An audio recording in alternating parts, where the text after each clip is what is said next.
दाल बहुत बढ़िया बनी है। क्या खाक बढ़िया बनी है मम्मी, मजा नहीं आया बिल्कुल भी। क्यों, तुझे क्या दिक्कत है दाल में? अरे रोज रोज वही दाल सब्जी, कभी कुछ नया क्यों नहीं बनाती हो आप? अरे भैया अच्छा तो है, कितना टेस्टी खाना है। ऐसा है, तू चुप हो जा, समझा? आरव चुप हो जा। हाँ बेटा, तू बोल क्या खाना चाहता है?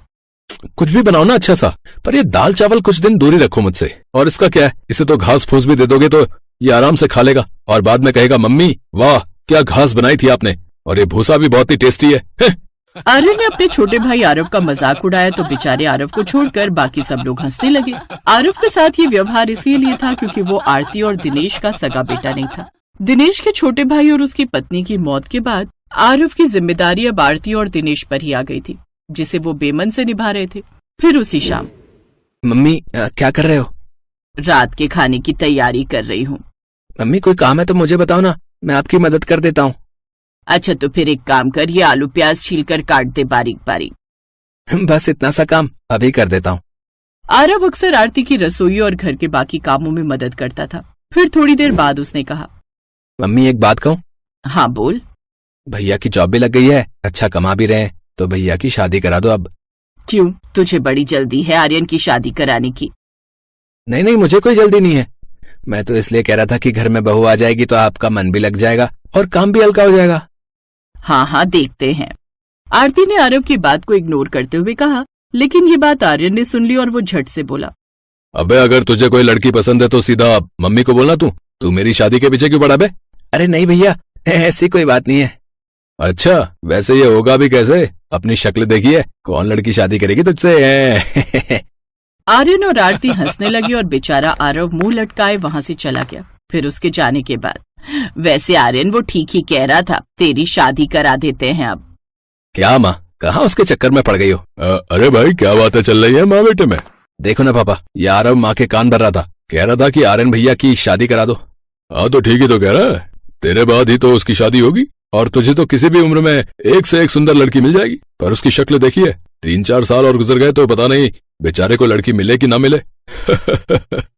दिनेश, आरती और आर्यन तीनों मिलकर बेचारे आरव का मजाक बनाने लगे। आरव उन तीनों की बात सुनकर दुखी हो गया। फिर अगले दिन, माँ मैं सोच रहा था कि अगर मैं शादी कर लूं तो आपकी बहू कैसी होनी चाहिए? अरे कैसी भी हो, रानी बनाकर रखेंगे हम उसे। अरे वो जो मर्जी करे, घूमे फिरे, ऐश करे, बस तुझे खुश रखे, और क्या चाहिए हमें। ठीक बात तो है, तुम इकलौते बेटे हो हमारे। क्यों इकलौता क्यों, वो आरव भी तो है ना। उस दिन आरव ने फिर से ये बात सुन ली और उसे एक बार फिर एहसास हुआ कि वो चाहे उन तीनों को कितना भी अपना माने, लेकिन वो तीनों मजबूरी में ही उसे अपने साथ रखे हुए थे। इसी तरह कई महीने बीत गए और फिर अनन्या आर्यन की पत्नी बनकर घर आ गई। फिर शादी के कुछ दिन बाद, बेटी अनन्या आज तेरी पहली रसोई है, बता क्या बनाएगी? अब जो कह दे मम्मी जी, मैं तो ऐसा खाना बनाती हूँ कि खाने वाला उंगलियां ही चाटता रह जाए। हाँ अरे वाह, चलो फिर ठीक है, तुम अपनी मर्जी से कुछ भी बना लो। जाइए आप आराम से टीवी देखिए, मैं झट से कुछ टेस्टी सा बना कर लाती हूँ। आरती बहुत खुश हुई और उसने बड़े प्यार से अनन्या के सिर पर हाथ रखा और थोड़ी देर बाद डाइनिंग टेबल पर ढेर सारी कटोरियां, कांटे, चम्मच और हर आदमी के लिए 3-4 प्लेटें रखी हुई थी। ये देखकर दिनेश ने आरती से पूछा, अरे बाप रे, ऐसा क्या बन रहा है? अरे अनन्या की पहली रसोई है, पता नहीं क्या क्या बनाएगी, उसकी मदद कर रही हूँ। पहले बेचारी खाना बनाएगी, फिर बर्तन लगाएगी, इसीलिए मैंने ही बर्तन लगा दिए। हाँ ये अच्छा किया तुमने। आरव तो एक काम कर। जी पापा जी। तू ना सबके लिए सूप की कटोरियां भी रख दे और गहरे वाली चम्मच भी। बड़े घर से आई है, वहाँ खाने से पहले सूप पीने का रिवाज जरूर होगा। हाँ पापा सही कहा, मैं भी रखता हूँ। थोड़ी देर बाद सभी लोग डाइनिंग टेबल पर आकर बैठ गए। अब वो बेसब्री से खाने का इंतजार कर रहे थे। तभी रसोई से अनन्या बाहर निकल कर आई। उसके हाथ में एक बड़ा सा बर्तन था। लीजिए, मेरी स्पेशल डिश आ गई है। पर मम्मी जी, ये इतने सारे बर्तन किस लिए? वो अभी तुम और खाना लाओगी ना, तो इसीलिए मैंने ये सब लगा दिया। और खाना? अरे नहीं नहीं मम्मी जी, यही है जो है। आरव, इन सब बर्तनों को साइड कर दो जरा। जी भाभी, अभी करता हूँ। अब हर किसी की नजर उस बर्तन पर थी जो अनन्या अपने साथ लेकर आई थी। उसने बर्तन खोला तो उसमें ढेर सारी मैगी थी। है मैगी? तुमने बस ये बनाया बहू? अरे मम्मी जी, यही तो है मेरी special dish, Maggi with special veggies. Maggi? अरे वो तो ठीक है, पर खाना? अरे इतनी सारी मैगी है तो सही, देखना कितनी टेस्टी लगेगी खाने में। आप सब उंगलियां चाटते रह जाओगे। वो तो ठीक है बेटा, पर ये तो कांटे से खानी होंगी ना, फिर सूखी उंगलियां कैसे चाटेंगे? कोई बात नहीं पापा जी, आप चम्मच चाट लेना। अनन्या जोर जोर से हंसने लगी। उधर घर के लोग एक दूसरे का मुंह देखने लगे। आर्यन समझ गया था कि उसके साथ सबसे बड़ा मजाक हो गया है। सुंदर पत्नी के नाम पर उसने एक ऐसा महंगा प्रोडक्ट ऑर्डर कर दिया था जिसकी रिप्लेसमेंट भी नहीं थी, और फिर रात में। ये बड़ा अजीब सा मामला हो गया जी। हाँ वो तो है। खैर अब तो शादी हो गई, सिखाओ उसे खाना बनाना। अरे क्या क्या सपने संजोए थे कि बहू आएगी तो बढ़िया बढ़िया भरवा बैंगन खिलाएगी, शाही पनीर खिलाएगी, पर ना जी, यहाँ तो पहली रसोई में मैडम ने मैगी खिला दी। ना ना ऐसा मत कहो आरती, मैगी नहीं थी वो थी special Maggi with special veggies. Aarti जिस लड़की को अपनी बहू बनाकर लाई थी उसे अच्छा खाना बनाना तो दूर, रोज का सादा खाना बनाना ही नहीं आता था। अगले ही दिन से आरती अनन्या को धीरे धीरे खाना बनाना सिखाने लगी, लेकिन अनन्या का खाना बनाने में कहाँ मन लगता था। ऐसे ही कई साल बीत गए और फिर एक दिन, वो सब तो ठीक है पर उसे खाना बनाना तो आता है ना? हाँ माँ, वो बहुत अच्छा खाना बनाती है और आपको जैसी बहू चाहिए वो बिल्कुल वैसी ही है। लो भाई, क्या जमाना आ गया है। बड़े वाले ने भी अपनी मर्जी से शादी करी और ये आरव भी अपनी पत्नी खुद ही चुनकर ला रहा है।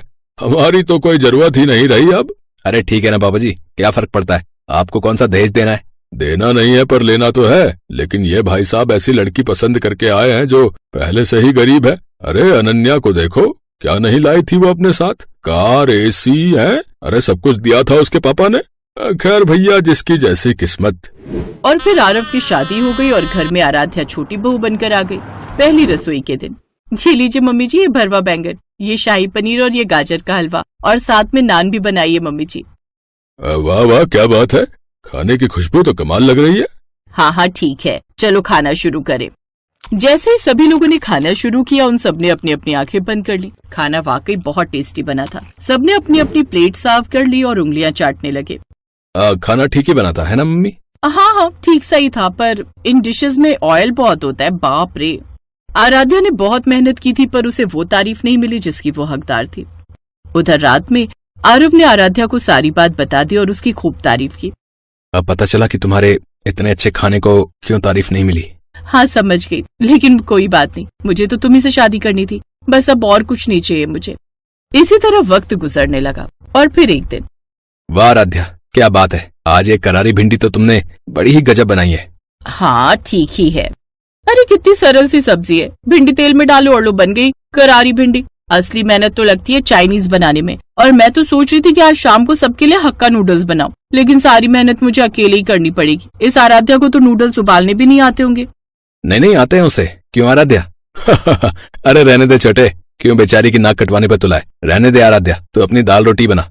आर्यन, अनन्या, आरती और दिनेश की हंसी छूट गई, लेकिन आराध्या और आरव ये बात सुनकर बहुत दुखी हुए। फिर शाम को, ये लीजिए सारे लोग आ जाइए, पेश है मेरे स्पेशल हक्का नूडल्स। अरे वाह, पर ये आराध्या कहाँ है?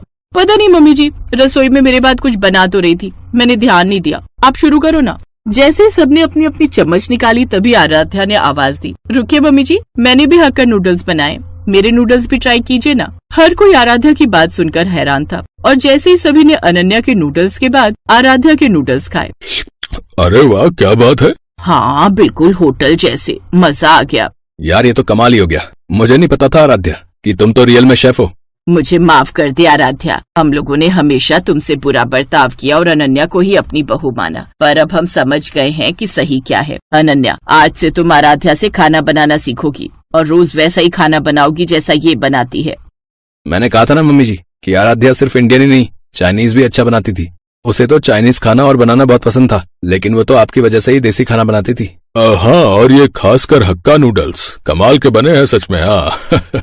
ये सुनकर अनन्या का मुंह कद्दू जैसा फूल गया था, जबकि आराध्या और आरव बहुत खुश थे, क्योंकि हक्का नूडल्स के बहाने ही सही, पर उन्हें अपना खोया सम्मान जो वापस मिल गया था।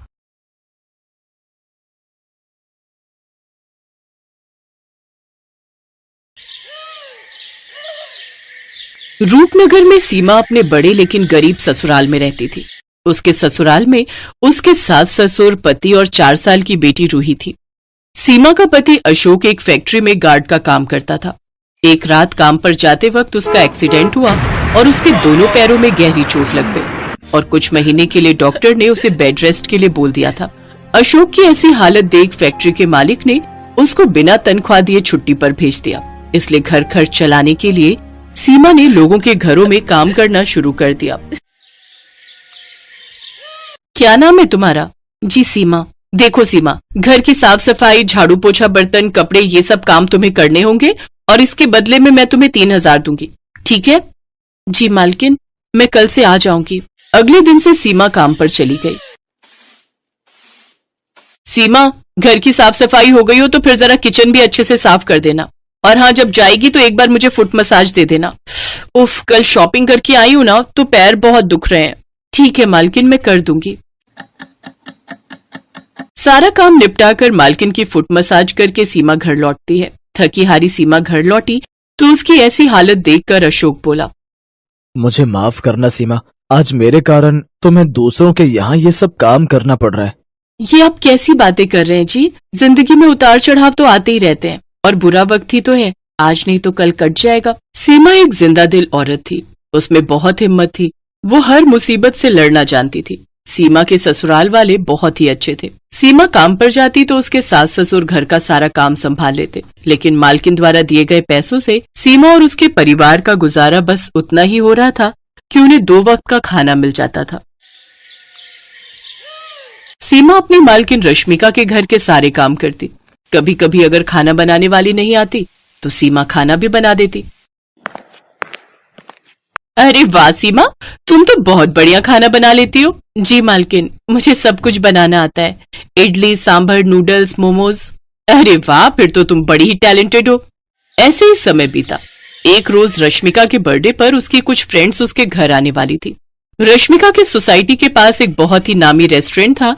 रश्मिका ने अपने बर्थडे पर अपने सभी फ्रेंड्स को वो मोमोज खिलाने का प्रॉमिस किया था, लेकिन अपने बर्थडे वाले दिन जब रश्मिका ने उस रेस्टोरेंट में फोन किया तो वो बंद था। ओह नो, इसको भी आज ही बंद होना था। अब मैं क्या करूं? तभी उसकी नजर काम कर रही सीमा पर जाती है। उसने सीमा को सारी बात बताई। लेकिन मालकिन, मैं वो होटल जैसे मोमोज नहीं बना पाऊंगी, और तीखी चटपटी चटनी तो मुझे बनानी ही नहीं आती। अरे कौन सी बड़ी बात है, यूट्यूब पर तू उसकी रेसिपी देख ले, सामान मैं मंगवा देती हूँ। वैसे भी तो तू खाना अच्छा बना लेती है, मोमोज भी बनाई लेगी अच्छे से। रश्मिका ने यूट्यूब ऑन कर दिया, जिसे देख सीमा मोमोज और स्पाइसी चटनी बनाने लगी। वो वीडियो देखकर सीमा ने वेज मोमोज, चिकन मोमोज और पनीर मोमोज बना दिए। फिर सीमा ने सबको स्नैक्स सर्व किए, साथ ही चटपटे मोमोज भी खाने को दिए। वाह यार, क्या मोमोज है! सच में इस स्पाइसी रेस्टोरेंट का भी जवाब नहीं। कमाल के कुक हैं इसके। अरे ये कमाल मेरी कुक, मेरा मतलब है मेट सीमा का है। वो रेस्टोरेंट तो आज बंद था, इसलिए मैंने इसे ही बोल दिया बनाने को। क्या सच में? लेकिन इन्हें खाकर तो ऐसा लग रहा है जैसे किसी महंगे रेस्टोरेंट से मंगवाए हो। सचमुच जवाब नहीं इसका। उन सब ने ज्यादातर मोमोज ही खाए। सबको मोमोज इतने पसंद आए कि मोमोज ही कम पड़ गए। सीमा भी अपनी तारीफ सुनकर बहुत खुश थी। घर आकर उसने ये बात अपने ससुराल वालों को बताई। हमें तो पहले ही पता था हमारी बहू बड़ी हुनर वाली है, जो भी काम करती है दिल से करती है और उसमें जान डाल देती है। ऐसी बात है तो माँ कभी हमें भी मोमोज बनाकर खिलाओ, वो भी चटपटे वाले। ठीक है मेरी बच्ची, मैं कल ही तुम सबके लिए बिल्कुल वैसे ही मोमोज बनाऊंगी। अगले दिन सीमा ने घर में मोमोज बनाए और सबको खाने को दिए। मैं ना कहती थी मेरी बहू के हाथों में तो जादू है, जादू। अरे मैं तो कहती हूँ तू लोगों के घरों का काम छोड़कर मोमोज बनाना शुरू कर दे, अच्छी कमाई हो जाएगी। लेकिन इन सब के लिए पैसे कहाँ से आएंगे? मैंने कुछ पैसे जोड़ कर रखे हैं बहू। जब राशन के लिए पैसे देती थी तो उसमें से मैं थोड़ी बचत कर लेती थी बुरे समय के लिए। अब उन्हीं पैसों से मोमोज बनाने का सामान आएगा। सीमा की सास कनस्तर में छुपाए हुए उन पैसों को ले आती है और सीमा को दे देती है, लेकिन वो सिर्फ 1800 रुपए ही थे। ये देख सीमा उदास हो जाती है। क्यों उदास होती है बहू? हर काम की शुरुआत छोटे से ही होती है। आप ठीक कह रही हैं माँ जी, अब मैं इसी से अपना काम शुरू करूंगी। अगले दिन से सीमा ने रश्मिका के घर का काम छोड़ दिया। फिर वो बाजार गई और मोमोज बनाने का सामान ले आई। सामान लाते वक्त उसकी नजर रास्ते में एक टोकरी वाले पर गई। ठेला तो बहुत महंगा आएगा, तो क्यों ना मैं टोकरी में ही मोमोज रखकर बेचूं? ये सोचकर सीमा ने टोकरी ले ली और घर आकर सारा दिन मेहनत करके उसने मोमोज और चटपटी चटनी बनाकर तैयार कर ली। फिर शाम को सीमा अपने सर पर मोमोज और चटपटी चटनी के साथ में म्यूनिस से भरी टोकरी लेकर उन्हें बेचने निकल गई। वो गली मोहल्लों में घूम घूम कर चटपटे मोमोज बेचने लगी। चटपटे मोमोज ले लो, स्वादिष्ट स्वादिष्ट चटपटे मोमोज, जो एक बार खाएगा उंगलियां चाटता रह जाएगा। तभी एक औरत उसके पास आई। अच्छा अच्छा, ऐसी बात है, जरा लगा तो एक प्लेट, मैं भी तो देखूं कितने चटपटे मोमोज हैं तेरे। वैसे कितने की है एक प्लेट? जी 30 रुपए। धीरे धीरे सीमा के पास और भी ग्राहकों की भीड़ लगनी शुरू हो गई। कुछ ही देर में सीमा की सारी टोकरी खाली हो गई। वो खुशी खुशी घर गई और सारी बात बताई। अगले दिन वो और भी ज्यादा मोमोज बनाने का सामान ले आई। आज ग्राहक बेसब्री से उसका इंतजार कर रहे थे। कल इसी वक्त तो आई थी वो चटपटे मोमोज वाली, ना जाने कहाँ रह गई। मेरा बड़ा मन कर रहा है उसके हाथ के मोमोज खाने का। कुछ ही देर बाद सीमा वो मोमोज लेकर पहुंच गई। उस दिन भी उसके सारे मोमोज बिक गए। आज उसकी पहले से भी ज्यादा कमाई हुई। अब सीमा हर रोज वहाँ मोमोज लाकर बेचती। एक रोज जब वो घर पर थी तो एक सेठ उसके घर पर आया। क्या तुम ही वो चटपटे मोमोज वाली सीमा हो? जी मैं ही सीमा हूँ, कहिए क्या बात है? मैं स्पाइसी रेस्टोरेंट का मालिक हूँ। क्या तुम मुझे मोमोज खिलाओगी? बड़ी तारीफ सुनी है तुम्हारे मोमोज की। हाँ मालिक, जरूर। सेठ ने जैसे ही वो मोमोज खाए उसके तो होश ही उड़ गए। वाह भाई वाह, मैंने आज से पहले इतने अच्छे मोमोज कभी नहीं खाए। मेरे रेस्टोरेंट में भी इतने अच्छे मोमोज नहीं मिलते। क्या तुम मेरे रेस्टोरेंट के लिए मोमोज बनाओगी? इसके बदले मैं तुम्हें हर महीने 35,000 रुपए दूंगा। सीमा झट से बोली, मुझे मंजूर है साहब। तो ठीक है, कल से ही तुम ये काम शुरू कर दो। और हाँ, तुम्हें आने की जरूरत नहीं है। मेरे आदमी तुम्हारे घर से खुद आकर मोमोज ले जाया करेंगे।